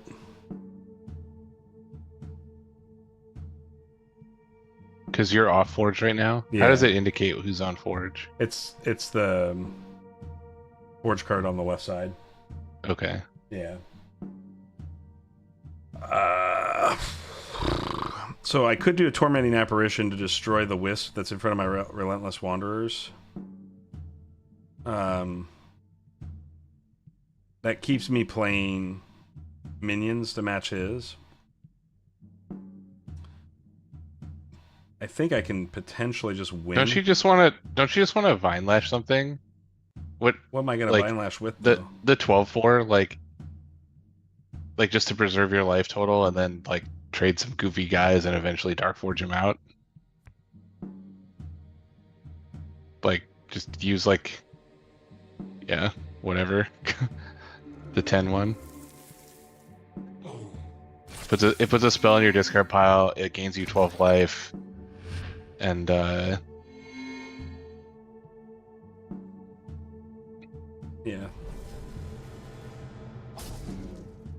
I probably would have waited on the Dark Forge until next turn, but well, I guarantee I get the play here, right? Because now I have the Forge Steel Mantis if I want it. See what I'm saying? That just kills him, right? Yeah. Like you're just going to win now? Yeah, now I'm gonna win. Now Because he's playing. Is he playing mono green? I think so. Or does he have? I haven't seen any other cards come out. If he's playing mono green, the only thing he could do is Botanimate you, and it has to be a level 2 Botanimate. Just like play Forge Steel, play Mantis, make your 18/13 into an Infinity, and kill him. Yeah, I mean, you could go all in on it. Otherwise, you can play the Relentless Wanderer and play a longer game here. Just in case. Because I only need one more. Like, I have Lethal right now, and one more Dark Forge Strain makes... Like, I can just make the Forge Seal. Unless he's played a level 1 Botanimate this game, I would just go all in. Oh. I don't know. I don't know if he has or hasn't. I wasn't paying that much attention.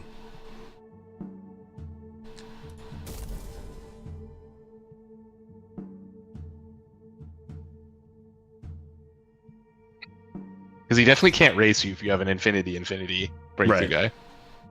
No, I agree. Now it's only going to be like a million. Sorry. I'm sorry I didn't make it bigger for you. Yeah. I feel bad for chat, really. Yeah. I like that I let them all down. Yeah, that you didn't make it into a 40-20 or whatever it would be. Yeah.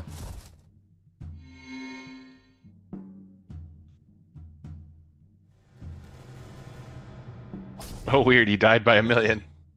He died by 1,000,000. Double Dark Forge Drain. Not 1,000,000, I guess, but...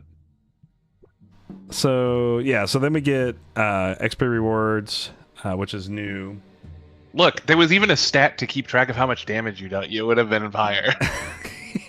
Like, all right. So now that we've... The post-game numbers are embarrassing you.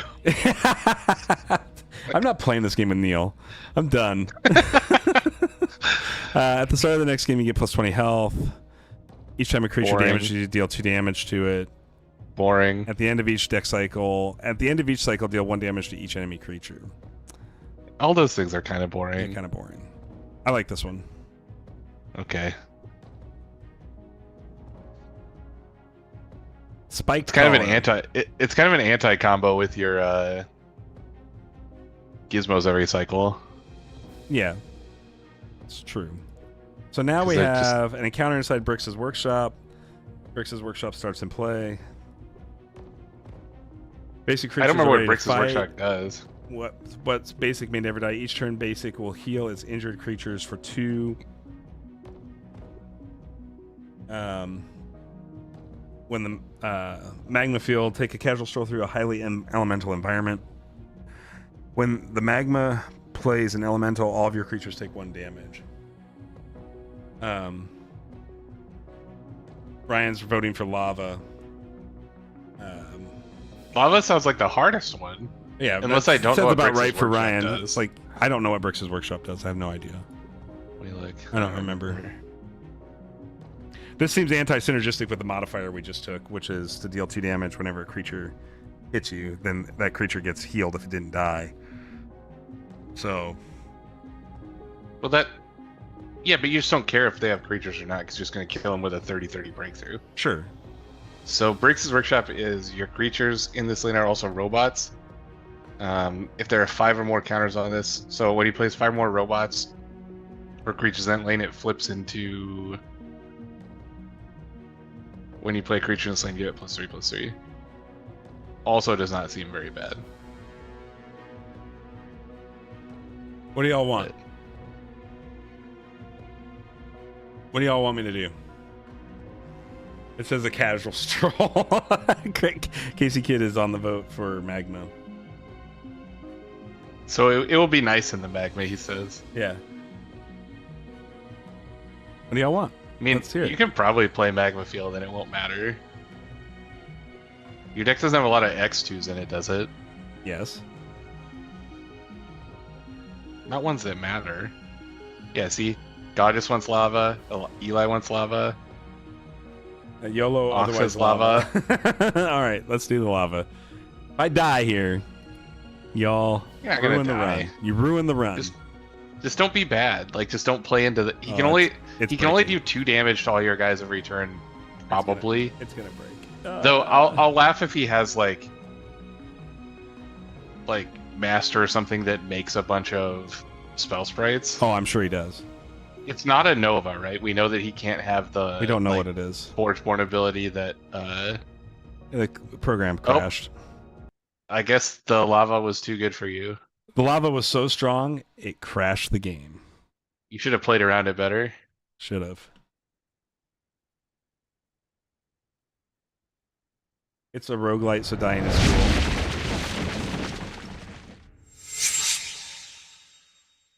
We'll see if my campaign's saved. Continue campaign. It did save. Nice. Let's see if it goes. Hey, we didn't break this time. Okay. I also like the magma field artwork. Is just somebody like drew some squiggly red lines in paint. Yeah, for reals. For reals. Well, not an ideal way to start. So This I guess hand is really bad. it's really bad. Why'd you play an X1? He's gonna play an elemental. Because the Tormenting Apparition is bad. Yeah, but at least you could have leveled up like it would have survived. You just like gave him a card for free. I mean, that's the way this hand was. Because the 2-3. No, it wasn't. Yeah, you had 'cause 4 other cards you could choose to play instead of For what? an For what X1. effect? Just the Ghastly? A 3/3 is better than a 3/1. Maybe. The Abyssal's not bad when you level it up, though. It is bad when all your opponent's creatures deal 1 damage to it. Whatever.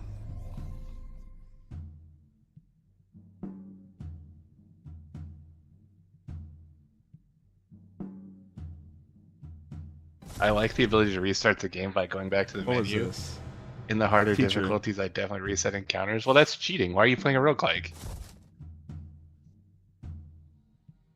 Well, Oh my god, what did he do? he played a teacher into Windspark Elemental. How did he play 2 cards? Well, the teacher was the second card from last turn. Oh, okay. What's he doing? I don't know. I mean, he's beating the living hell out of you right now, is what he's doing. For sure.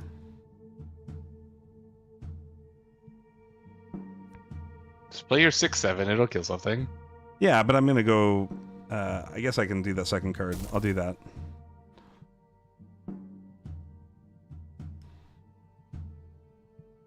Go get Defender.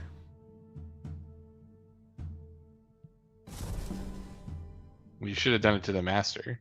Oh, you just played another one of those? Okay. Right. This... Yeah. This is fine. Because the master Well, doesn't trigger It's there. fine now that there's an X2 in play. If you did the master instead of that, you could have played Wanderers into a lane to fight the 4/2 and then made a Wisp in the lane to fight the other 4/2. I kind of want this lane to stay won't occupied so the battle. master doesn't trigger until I can kill the master.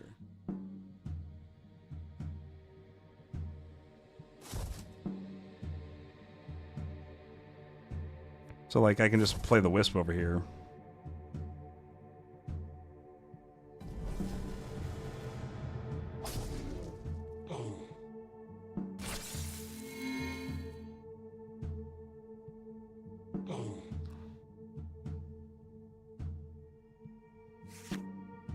It deals damage to players.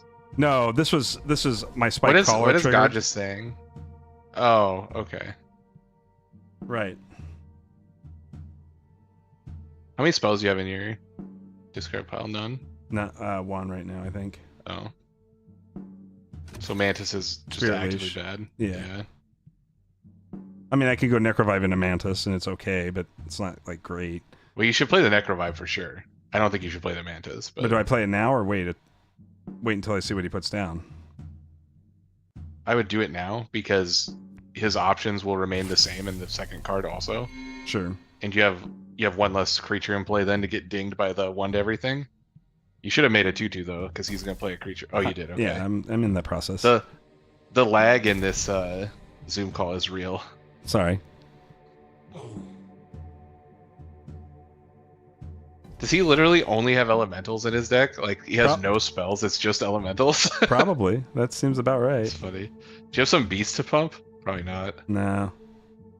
I have the Leyline Vermin in my hand, but I'm just gonna. You should just play the Drake. Leyline Vermin, right? Why? It's bigger. I don't know. But the Drake's on plan for us. Do you really think you're gonna have a hard time getting through damage against the AI that doesn't know how to block? I don't know. I mean, maybe you're right. Maybe we should have played the Drake. I don't know. But like, this AI,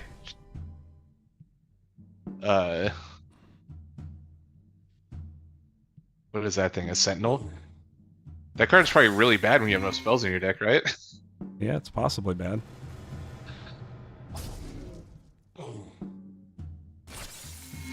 Unfortunately, your Batterhide's gonna die before he deals 6 I know. to that thing. Oh, you get gizmos. Yep, Yeah. there's my gizmos. There's my This game's gizmos wacky. for Value Town. There's a spell sprite.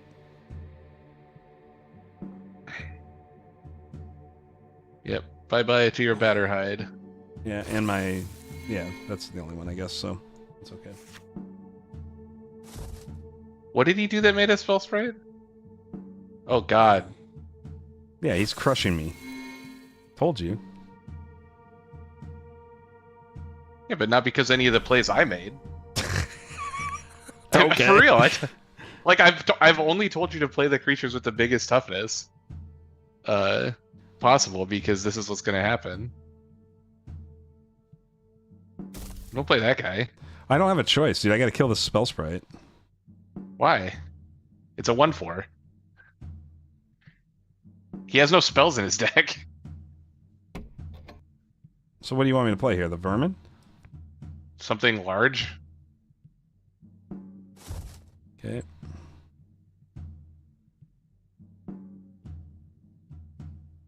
Guess we can turn the spell sprite off in case he does have a spell. We just haven't seen it yet.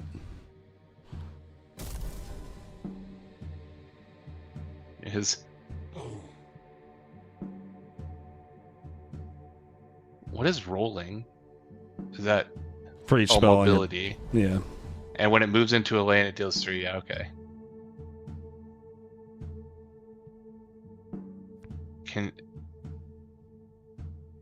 Is this the end of the deck cycle? Are you gonna get Yeah, in with this the is Abyssal? This is the end of the deck cycle. Yeah, so you should definitely play the Abyssal thing to, like, yeah, that's probably fine. It's gonna die on the next card play, but you should get your Abyssal trigger off of it, so. Well, it's not the end of the deck cycle, no. It's just... Oh. Yeah. But I get Spike Collar Oh, on got him that. with the spiked collar! Yeah. I forgot that was even a thing. Yep. There's the other Spike Collar. But these boys are both going to die now. I like how this roguelike version of the game has nothing to do with being good at Solforge. Yeah. Yeah, that's true. Uh, Do I have a scientist in play? You can play Stitcher, though. Oh, no, you don't have a... Damn it.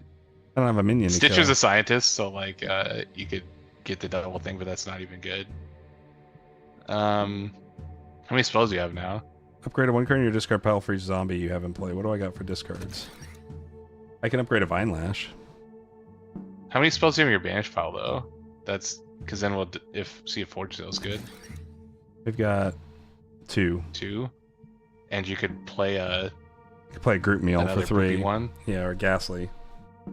Does Forge Sale count itself when Yeah, it must Yes, it because does. it resolves and you activate the creature. So you could give +8/+8 to something Yeah, but none of this this stuff's gonna turn. matter because it doesn't have breakthrough.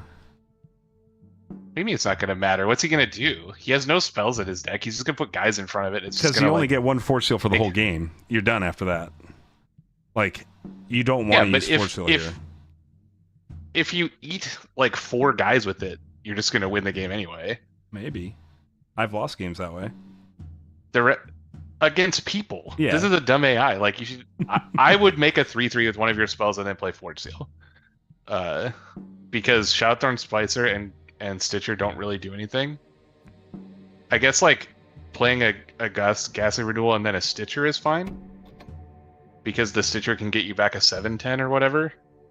But all your guys are gonna die right now. Your 8/1 and your 7/1 are just useless because his next card's gonna kill him unless you activate Darkforge Drain. So if that's the case, I could say both by Dark Forging and then Forge Sealing one of them. The other one. Yeah, that's a play too, I guess. You Darkforge for less then, but Well, no, because I go Forge Seal first. well, right. You'd be doing it for 4 cards if you played a spell as your first card and then Forge as your second card, but you wouldn't save both What guys. just happened? I don't know. We broke the game. Well, it killed your whatever killed your guys was him playing a card. So did he like put a card into play in between you? It must not have seen me play a card.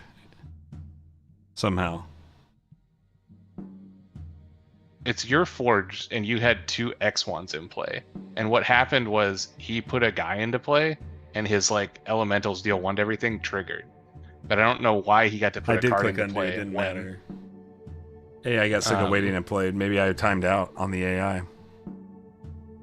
Oh yeah, maybe. Is there no indicator of your like rope? Also, why is there a rope in single player?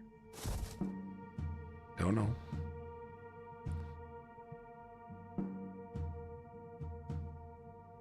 Guess that's it. Eli says you can Alt F4 from client. I mean, you're probably gonna lose now because somehow it time walked you, but that's not your fault, obviously.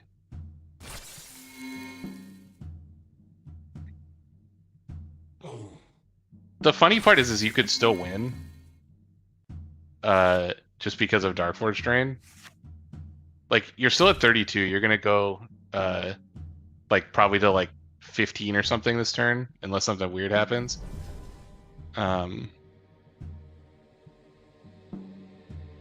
You should just Spirit Leash one of his guys.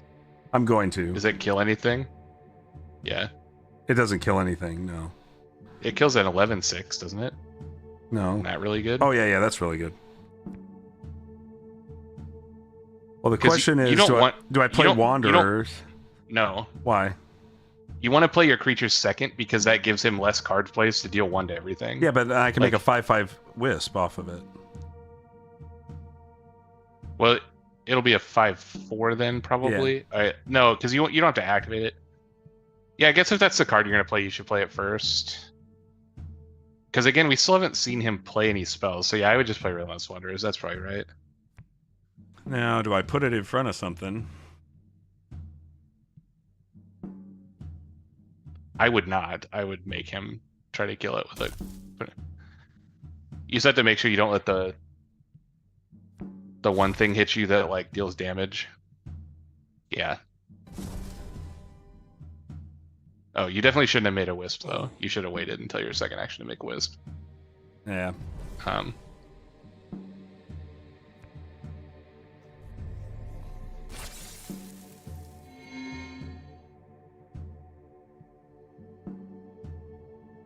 Yeah, this is a fine turn. You can go to 15. Oh, no, like wait, a- we got to use Dark Force Drain because this is it. Oh, well, that's fine too. We'll put it on Might as well the just put it on the Wisp, I guess. Yeah. You don't want it on Defender. Yep. But I get an Oak Father off of this Relentless Wanderers because it's end of cycle too. So I'll get. Oh yeah. So I'll stack Oh, and your spiked collared him out. Yep. I like how I predicted you're going to go to 15. You went to exactly 15, by the way. Yeah. All right. Yep. Cool. So now I got to make an Oak Daddy on top of this. Yeah. You're just gonna open lane it, right? Yeah. Get him. And after all that nonsense, nothing your opponent did mattered because he only played creatures.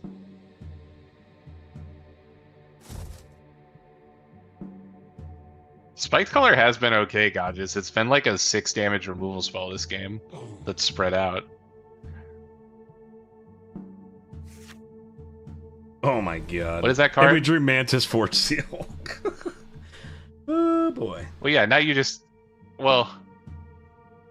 You probably kill him, right? Like... Well, you start here, because the next card he plays is going to kill all my 1 health. Yeah, you should replace one of the gizmos with a wisp. Yeah, that's fine. But if you fire off 3 Dark Forges this turn, how big is that Oak Father going to be? Big enough to actually kill him? It's not 3 Dark Forges, it's only 2, because I'm... Oh, right, because Dark Forge was last time, so you only get 2, but you should still do that, right? Like... For sure. If you'd done it the other order, it would have been slightly bigger, but maybe the Mantis size is gonna matter. Well, he would have killed the... He would have killed the... Yeah, I mean...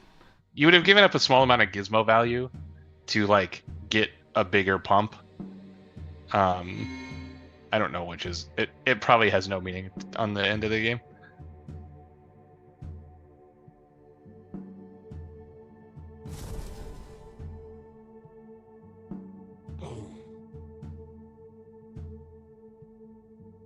He said to wait to activate Mantis. Why would you wait? To see where he plays, I guess. Because you could Forge Seal the 11 one right now. It might actually be better to Dark Forge the 11 one. Don't I just win if I make this thing like... It's going to be like... 10, 26, 16? A 25 something? Yeah. So, like, I think saving the 11 one is better. Because you're going to kill him in a similar amount of times.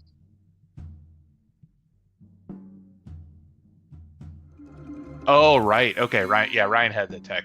If you waited to activate Mantis, you could have Forge Shield first, and then you would add 1 extra spell in your discard pile when you activated Mantis.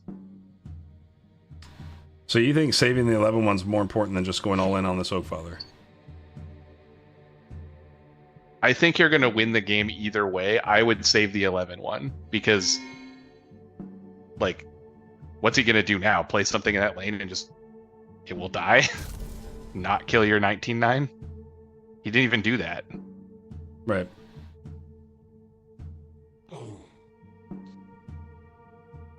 The fact that this deck has no spells and Sentinels in it is very weird to me.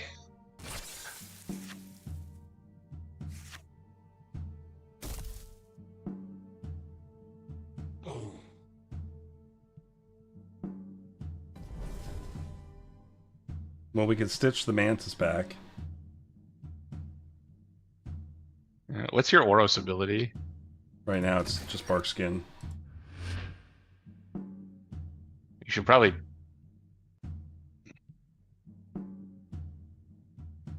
I think... No, I don't want to do this yet. Stitcher is a fine card. I don't know. Don't randomly pass your turn. Well, yeah, no, I'm not going to.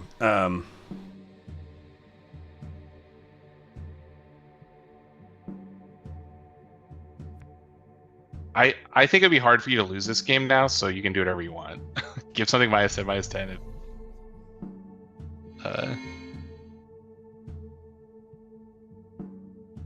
Don't play Stitcher before activating Wanderers, though.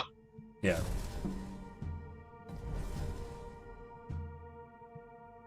Oh, he played a non-elemental.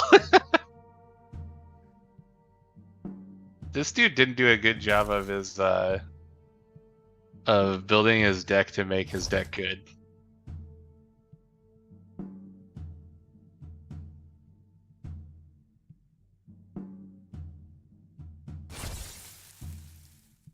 Just get Abyssal Skeleton to show strength. Oh, never mind.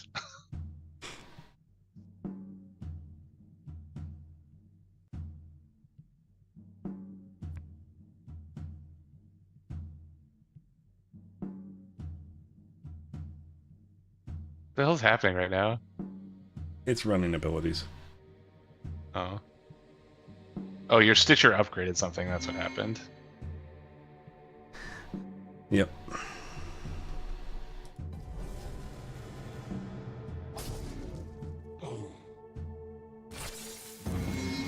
You didn't even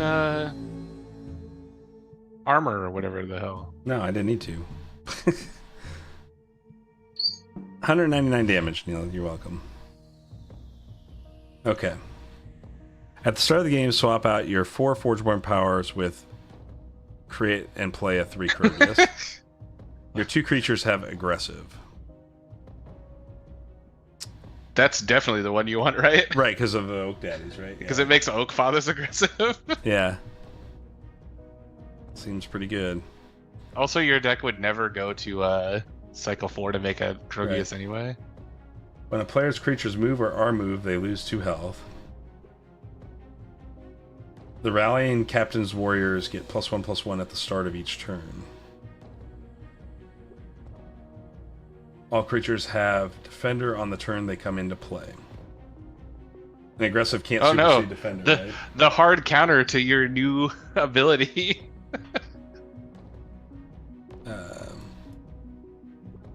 None of these matter. You probably don't want to play against the river, I guess, but maybe it's fun. Yeah, we'll do the middle one. I'm not letting chat decide. They want to troll me, so. There's no warriors to get +1/+1. So, ha! Got him. Yeah, got him. So is this deck going to be the same thing where it's just all warriors? Oh, that thing's actually a good card, right? Yeah. Oh yeah. The 3/8 thing he has. Yeah. When one of your warriors is dealt damage, give it +2 attack.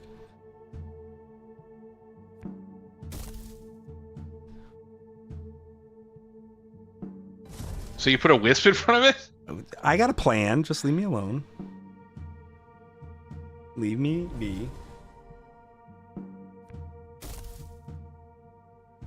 Oh, you just love that Shardthorn guy. So good, dude. He's okay. It's good here because you also had the Wanderers, so you didn't actually waste a body. Right. But at 2-for-1s too at level 1. He's very good. My spike collar getting him. I forgot that was still on. It's on for Gotta the whole remember thing, man. Gotta remember to not block X2s. Yeah. Yep. But he's got no warriors, see? We are in Value Town. Oh, man, Necrovive's so good here. I guess I'll just group meal. No. And then upgrade a 1 card in to the Drake.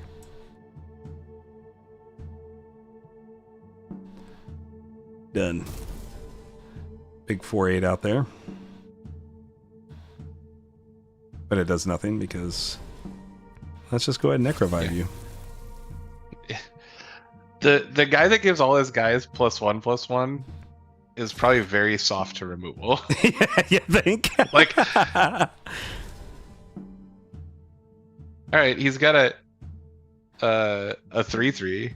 Yeah. It will be a 4/4 and potentially a 5/5 by the end of the game, but he'll probably be dead. Probably. Like, currently he has got +1/+1 from his passive ability total.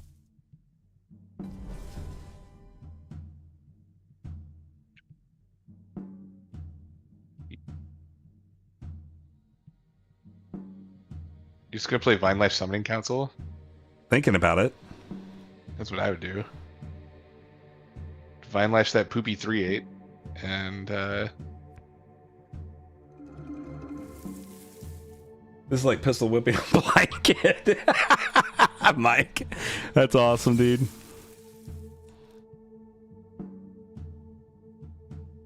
unfortunately, you're not even going to get full summoning value, summoning council value. No, that's true. You could play Ghastly Renewal. Summoning Council has to be better though. Yeah, because you get an Oak Father. Oh, it's a 4/7 now. It's getting big. Look out.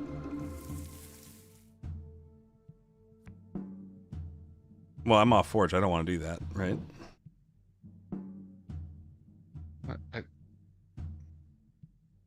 Just hit none. Yeah, just be done. Alright, take another 13.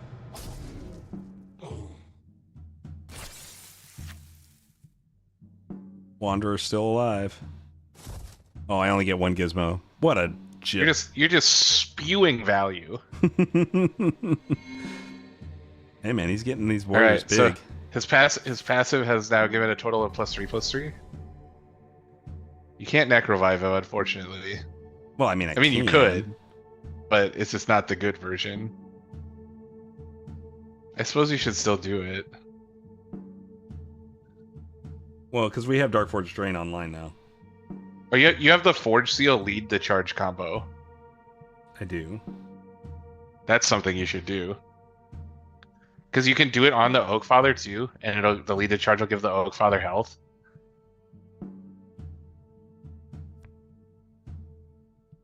Yeah, this is just win the game here. I think you did that already, honestly. Like, I'm not sure any of the actions you're currently taking matter to the outcome of this game. Because now I can use it, right? If I'm doing this right. Yeah, you should use it. And then your second card is lead the charge on Oak Father. And with his All Warriors deck, I doubt he's going to play a...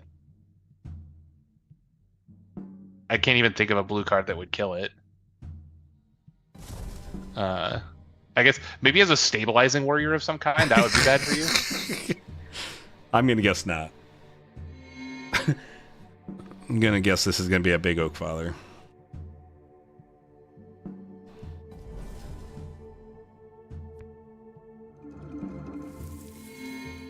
We should have played into the Necrovive. You should have just thrown all your creatures... Oh, you couldn't, though, because you get Gizmos. Damn it. I was like, you just replace all the creatures in one lane, so you always have less creatures in him. But,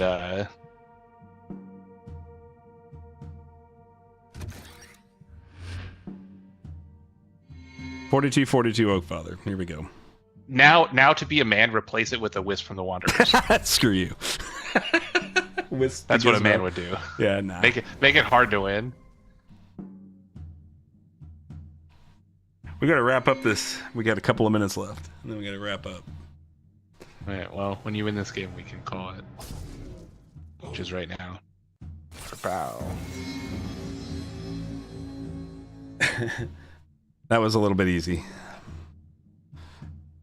I only dealt 133 damage, though. I'm sorry. Yeah, you're bad. But I got aggressive. You did get 500 points for quick. I was quick. I don't know what that means, but...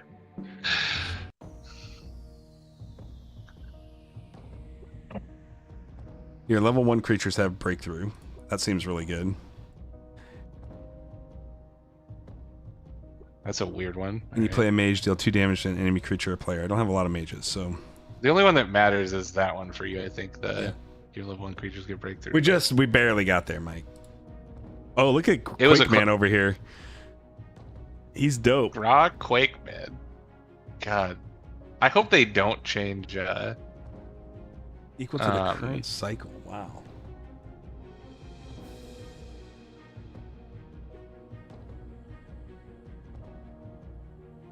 I hope that they don't change the artwork. I hope it stays as... Don't think that's going to make it, so... Little squat square dude. Alright. Well, y'all got a little preview of the campaign here tonight. Little roguelike campaign. We managed to get there even though we had a time walk in Game 2 there. But... yeah, I mean, pretty cool. It's a fun mode. I mean, when I will tell you, when you get here and you fight this thing right here, your deck does matter. Because up to this point, it's relatively straightforward, but this thing is ridiculous. Does it end or does it go past that? No, that's the end. Okay. That's the end. With alt art alpha nodes, that'd be sweet. I mean, this looks like Lucas art right here. He could just give me this. Like, I'm good. Like, Graw Quake Man sounds good to me. It's sweet. It reminds me of, remember, I don't remember the card, but remember when Kent, when we were playtesting Solaria, Neil, and he hand drew all his artwork? No. You don't remember that? Maybe No, we weren't on that the might team have been then. before my time. Yeah, It was so funny because he came in with drawings like this for all the different artwork one week in testing. It was hilarious. I was like, dude, I love this so much. I told him, I said I should have made a commemorative like printed deck for him with that art on it. It would have been, it was a missed opportunity for sure. Yeah. All right, everybody. Well, hey, we managed to get there tonight. Played a little campaign. Got a chance to show you some campaign,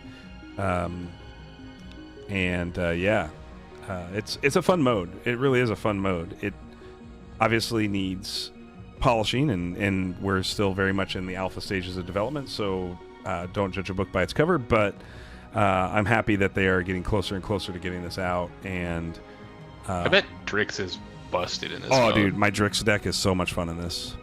Because it's so much fun. When your opponent just has no removal spells, like Drix is unbeatable. So yeah, kinda. So yeah, thanks for joining us, Mike. Eli, good luck with your stream tonight, man. I hope you show some more graded decks for everybody, and we will be streaming more of this as we go, and then also Neil and I will probably do a little bit more versus and stuff like that, just to have an opportunity to show you more of the app as we get into the Kickstarter. So get your fingers ready to go for Kickstarter tomorrow to get in on the action, and we will plan to see you all next Wednesday. So we're, like I said, just a week and a half away from SBI too, so get ready for that. So Neil, any final thoughts before we close out the night? Nope. Just be ready for 2 Saturdays from now, because everybody that's cool isn't working. That's right. That's right. Exactly. And, right. We'll be there for SVIA. All right. Well, good night, everybody. Remember to spay and neuter your pets, and we'll see you next week. Take care.